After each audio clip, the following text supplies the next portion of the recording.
Stalin famously said that he was the engineer of souls, and they were trying to form the new Soviet man. And they're forming man in the image of a fallen world, essentially. Communism always claims to be an almost salvific ideology. It forwards a worldly utopia, which of course, as Catholics, we know is impossible. And that is really where the crux of its main error lies, in that we are in a fallen world. Of course, we have been redeemed through Christ's blood, but we will never achieve perfection here on this earth. We store up our treasure in heaven for the next life. Communism inverts that entire cosmology. It denies the existence of God and says instead you can have perfection and utopia here on earth.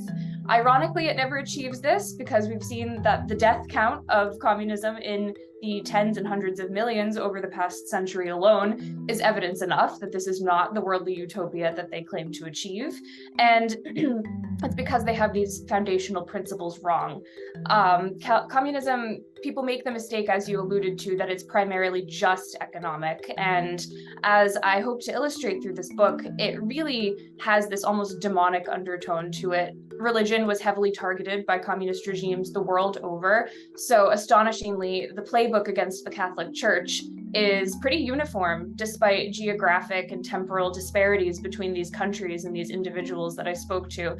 And it's this playbook that really reveals the true nature of communism. It's interesting because you know how with the LGBT movement, for instance, there was always this talk about how members would be, harming themselves, and they were doing all these bad things and getting these psychological problems, but they always blamed it on those who would say, no, the behavior is against nature and you're harming yourself and it's causing the problem.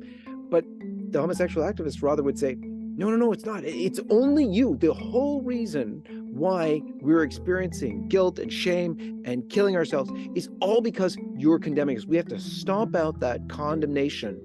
Therefore, we'll be finding good. We know that didn't work because if you go to Switzerland and other countries where homosexuality is celebrated and has been for decades, they've still got the same suicide rate. But the question is there some similarity there with communist countries?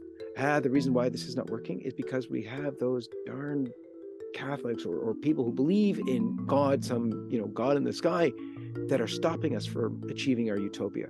Yes, that's a great parallel that you make. And of course, that's the argument that the communists use. Catholics were often accused of being wreckers, which is a term that basically accuses them of sabotaging the communist project economically.